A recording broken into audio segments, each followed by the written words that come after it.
नमस्कार मित्रांनो, माझं नाव वेदांत वैष्णव आहे.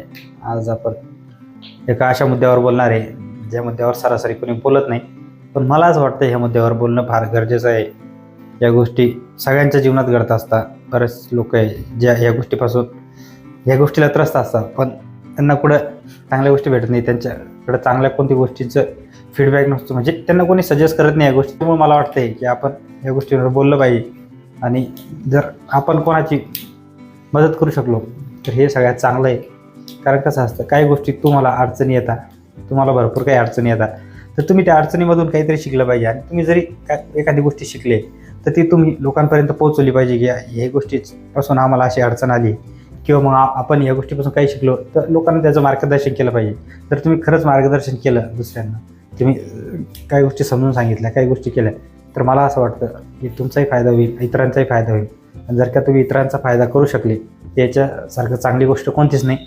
त्याच्यामुळं मी आज तुम्हाला एक मुद्दा आहे तो असा आहे की आपण जो काही काम करतो, आता प्रत्येक माणूस कोणत्या तरी एका क्षेत्रामध्ये काम करत असतो, तो कार्यरत असतो. तसं आता जसं की आमचं एक सोलारची फील्ड आहे, आम्ही सोलरमध्ये काम करतो. सोलारमध्ये आमचे इन्स्टॉलेशनचे कामं असतात, EPC असते, INC असते, त्याच्यामध्ये आम्ही कामं करतो. असे बरेच कस्टमर आहे. प्रत्येक माणूस आहे तो कुठं कुठं काम करत असतो. एक तर त्याचं स्वतःचं असतं किंवा तो कुठंतरी कामाला असतो, कोणत्या तरी क्षेत्रामध्ये काम असतो. प्रत्येक क्षेत्राचे हे सारखंच गणित झालेलं आहे आजच्या डेटला. प्रत्येक क्षेत्रामध्ये कॉम्पिटिशन वाढत चाललं आहे. पण मला असं म्हणायचं आहे की जर कॉम्पिटिशन वाढतं आहे ठीक आहे, पण आपण कॉम्पिटिशन तेवढंच करायला पाहिजे जिथपर्यंत हे बाकीचे जे आपले सहकारी जी आपण काम करतोय समजा, तर आपले बरेचसे मार्केटमध्ये सहकारी असतात. म्हणजे आपण सोबत काम करत असतो, आपले सोबत कोण काम करत आहे, आपला जो कॉम्प्युटर असतो त्याला आपण कॉम्प्युटर न मानून आपला सहकारी मानला पाहिजे. कारण तो आपल्याच क्षेत्रामध्ये काम करतो आहे, आपल्याला त्याची कधीही गरज पडू शकते. त्याच्यासोबत आपले रिलेशन एवढे चांगले पाहिजे. मला असं वाटतं की आपण आपल्या क्षेत्रामध्ये जे काही काम करणारे लोक आहेत त्यांना शोधलं पाहिजे, त्यांचा एक ग्रुप बनवला पाहिजे. आपण सोबत राहणं लय गरजेचं आहे. जर आपण सोबत राहिलो, आपण सोबत एक ग्रुप बनवली, एक युनिटी बनवली, एक चांगलं काम जर आपल्याला द्यायचं आहे, चांगली सर्व्हिस जर आपल्याला द्यायची आहे मार्केटमध्ये, तर मला असं वाटतं की आपण एक ग्रुपमध्ये राहणं फार गरजेचं आहे. कारण कसं असतं, आपल्याला बऱ्याच वेळ काही अडचणी येतात, त्या अडचणीसाठी आपण सक्षम नसतो त्या अडचणी सोडवण्यासाठी. तर आपण जर कोणाची हेल्प घेतली, कोणाची मदत घेतली, तर ती अडचणी सहजरित्या आपण सॉल्व्ह करू शकतो. त्यासाठी आपल्याला असा एखादा ग्रुप पाहिजे जिथं आपण या गोष्टी करू शकतो. मला असं वाटतं बरेच जे लोक राहतात आपल्या क्षेत्रामधले, असे कमीत कमी 10, 15, 20 माणसाची पाहिजे, त्यांचा एक ग्रुप पाहिजे. कमीत कमी एक आठवड्याभरातून त्यांचं कुठेतरी थोडंसं मीटिंग व्हायला पाहिजे, थोडे लोक जमा व्हायला पाहिजे, त्यांनी त्या कामाबद्दल बोलले पाहिजे, काही नवीन आयडियाज असतात ते शेअर झाले पाहिजे, क्रॉस कनेक्शन झाले पाहिजे, विचारांची देवाणघेवाण झाली पाहिजे. असं जर सतत होत असलं तर मला वाटतं की बऱ्याच फायदा होईल, लोकांनाही फायदा होईल, आपल्यालाही फायदा होईल त्या गोष्टीपासून. पण मी बघतो की असं या क्षेत्रात आता होत नाही. लोकांचं मानसिकता काय असते, अरे हा आपलंच कॉम्प्युटर आहे, आपलंच याचं काम करतो, म्हणजे त्याच्यापासून लोक लांब जातात. तो त्याचं आपण एकामेकाचेच तगडे ओढण्यात बिझी असतो. आपण काय करतो, आपल्याच जवळच्या माणसाचे आपण हे करत असतो, त्याचंच काम करा, आमचंच काम लय भारी, हे ते असं नाही करायला पाहिजे. आपण ज्याचं काम जो करणार आहे, ज्याचं काम तो करणार, हे प्रत्येक माणसाचं काम प्रत्येक माणूस करत असतो त्याचं. पण मला असं वाटतं की आपण जर सगळे सोबत असलो, जर कोणाला काही अडचण आली त्याच्यासोबत जर आपण उभे असलो, तर आपल्याला ज्यावेळेस अडचण येईल तर तो पण माणूस उभा राहील. तर असं जर आपण एक ग्रुप बनवला की जेणेकरून आपण एकमेकांसोबत राहिलो, सोबत राहण्यामध्ये भरपूर फायदा असतो. आणि सोबत जर कोणीच नसलं, माणूस एकटा असला, तर त्याला भरपूर त्रास होतो. काही गोष्टी माहीतच नसतात काही लोकांना, आणि त्या गोष्टी कशा सॉल्व्ह करायच्या, त्या गोष्टीमधून हे कसं करायचं. चांगल्या लेवलला बिझनेस करताय ज्यांच्याकडे चांगली टीम आहे चांगली, आणि काही लोक असे ज्यांच्याकडे टीम नसती ते चांगला बिझनेस करत नाही. पण मला असं वाटतं की जर असं एक ग्रुप बनला ज्याच्यामध्ये 10% लोक चांगला बिझनेस करताय आणि 10% कमी करताय, आणि हे जर त्या लोकांसोबत बसायला लागले, तर मला वाटतं यांच्यामध्ये ॲव्हरेजपणा येईन. समजा जे कमी बिझनेस करणार आहे ते चांगला करतील, आणि जे चांगला बिझनेस करताना काही अडचणी आली ते यांची हेल्प घेऊ शकता. असं बऱ्याच गोष्टी होतात. पण काय होतं, आजच्या डेटला आपण ह्या गोष्टी करत नाही, त्याच्यामुळं बरंचसं छोट्या लेवलला काम करतो. तो माणूस या गोष्टींसाठी ॲग्री होत नाही. त्याला वाटतं नको, आपल्याला काही गरज नाही, आपण आपलं करायचं हे ते, आणि त्याची विचार मोठे होत नाही. आणि ते विचार मोठं न झाल्यामुळे तो पण मोठा होत नाही. जोपर्यंत तुम्ही चांगले विचार करणार नाही, चांगला मोठा विचार करणार नाही, तुमच्या मनात एखादा चांगला काम करायचा विचार येणार नाही तोपर्यंत तुम्ही तेवढं मोठं काम करू शकत नाही. तर आपल्या विचारांवरती सगळं असतं. आपले विचार जसे काम करते तसे आपली ऊर्जा काम करते, आणि जशी आपली ऊर्जा काम करते तसे आपण करत असतो. पण काय असतं, आपले विचार जर चांगले नसते, आपण जर विचार चांगले केले नाही तर आपली ऊर्जा तशीच काम करणार.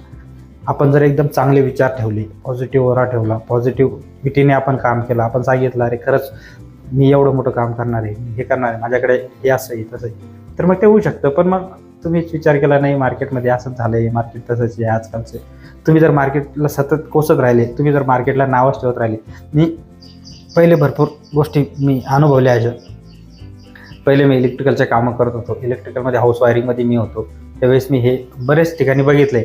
काय व्हायचं की लोक मार्केटला भरपूर नाव ठेवायचे, नाही आता लय कचरा झाला आहे, इलेक्ट्रिशियन लोक असं करताय, मार्केटमध्ये लय कचरा झाला आहे, रेट लय तुटले, असं झालंय तसं झालंय. लोक सतत रडतात की आता काही खरं नाही राहिलं, पहिल्यासारखे रेट नाही राहिले, पहिल्यासारखे कामं नाही राहिले, मार्केटमध्ये लय कचरा झाला आहे, करणारे भरपूर झाले. असं नसतं. जेवढं माणसं करणारे झाले तेवढेच कामं पण वाढत आहे. प्रत्येक क्षेत्र एक वाढत्या प्रगतीवर चाललंय आणि वाढत चाललंय.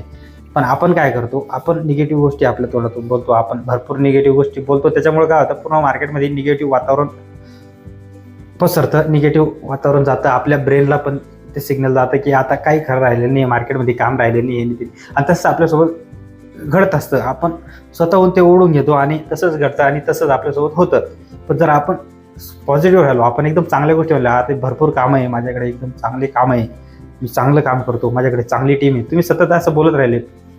तुमच्याकडे असं सांगायचं की माझे 4-5 कामं चालू आहे, आता पुढच्या महिन्यात मला 5 साईट चालू करायचे आहे. तुम्ही जर असं सतत सांगत राहिले तर तुमच्याकडे ॲटोमॅटिक कामं येतील, तुम्ही ॲटोमॅटिक कामं चालू करू शकता, आहे का नाही. पण जर तुम्ही, तर माझं म्हणणं असं आहे की ग्रुपमध्ये पण ज्यावेळेस पण राहता, आता मी असं भरपूर ठिकाणी असं ऐकलं आहे पुस्तकांमध्ये की जर तुम्ही 4 करोडपती मित्रांसोबत राहताय तर 5वे करोडपती तुम्ही होणार म्हणजे होणार. तर हे का बरं आहे, कारण का 4 करोडपती लोक एकदम पॉझिटिव्ह विचार करतात, पॉझिटिव्ह बोलतात, पॉझिटिव्ह राहता. आणि मग हा जर माणूस त्याच्यासोबत राहतोय ते याच्या कानावर सतत ते म्हणजे ऐकू येत असतात की अरे असं आहे तसं आहे का नाही. आणि मग याला पण याची पण ओरा पॉझिटिव्ह होतो, हा पण पॉझिटिव्हिटीकडे जातो, हे पण पॉझिटिव्ह ऐकतो, पॉझिटिव्ह बोलतो, आणि दम्मादम्माने त्या वाटेकडे जाऊ हा सुद्धा एक करोडपती बनतो. तर सांगायचं तात्पर्य हेच आहे, जर तुम्ही जेवढं पॉझिटिव्हली गोष्टी घ्याल, पॉझिटिव्ह कराल, तेवढंच तुमच्यासोबत पॉझिटिव्ह होत जाईल. पण जर तुम्ही निगेटिव्हमध्ये गेले आणि भरपूर निगेटिव्ह बोलत राहिले आणि निगेटिव्ह तुमच्या विचार करत राहिले आणि निगेटिव्हिटीच पसरवत राहिले, तर मात्र तुमच्यासोबत निगेटिव्ह म्हणजे जे चांगलं व्हायचं आहे ते चांगलं होणार नाही, वाईटच होणार.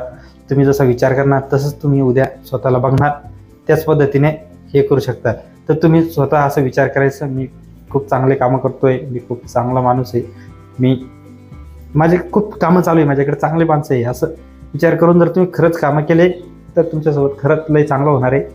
या पद्धतीने विचार करा, अशा पद्धतीने कामं करा, तुमचं नक्कीच कुठंतरी चांगलं होईल. हे विचार खरंच मनामध्ये ठेवायचा, आपलं पण चांगलं व्हायला पाहिजे आणि आपल्यासोबत जो काम करत आहे त्याचं पण चांगलं व्हायला पाहिजे, सगळ्यांचं चांगलं व्हायला पाहिजे. या इथूनच काम करा. मग बघा एक नवीन ऊर्जा काम करते. आपल्याला भरपूर मोठं काम करायचं आहे, आपल्याला भरपूर मोठं या मार्केटमधून हे काढायचं आहे. तर मार्केट भरपूर मोठं आहे, पण आपण काय करतो, आपल्याला माहिती नसतं काही गोष्टी. तर मला असं वाटतं एक ग्रुप तयार पाहिजे याच्यासाठी, आणि या ग्रुपमध्ये जर काम झाले तर भरपूर गोष्टींची फायदा होतो. पण फायदा कसा होतो की काही लोक मग त्याच्यामध्ये कसं असतं, त्यांचा मतलब पुरतं ग्रुपमध्ये इन्व्हॉल्व होणार, त्यांचा मतलब संपला म्हणजे ते ग्रुपला. असे भरपूर लोक असतात, लोकांची टेंडन्सी सारखी नसते. कोणी चांगला विचार करतो, कोणी वाईट विचार करतो, कोणाला काही घेणं देणं नसतं, कोणी चांगलंही करत नाही, वाईटही करत नाही. पण असे नको, सगळ्यांचे विचार सारखे व्हायला पाहिजे. आणि विचार ज्या माणसांचे हे होतात तेच माणसं पुढे जाऊ शकतात, पुढं काहीतरी मोठं करू शकतात. त्याच्या व्यतिरिक्त अदरवाईज तुम्ही काही मोठं अचीव करू शकत नाही. काहून की तुमचे विचार जर मोठे नाही तर मोठं अचीव करणं लय असहाय्य येऊन जातं तुम्हाला, तुम्ही तेवढं नाही अचीव करू शकत. पण जर तुम्ही खरंच मोठं काहीतरी करायची इच्छा असेल तर बघा, एक ग्रुप बनवा आणि ग्रुप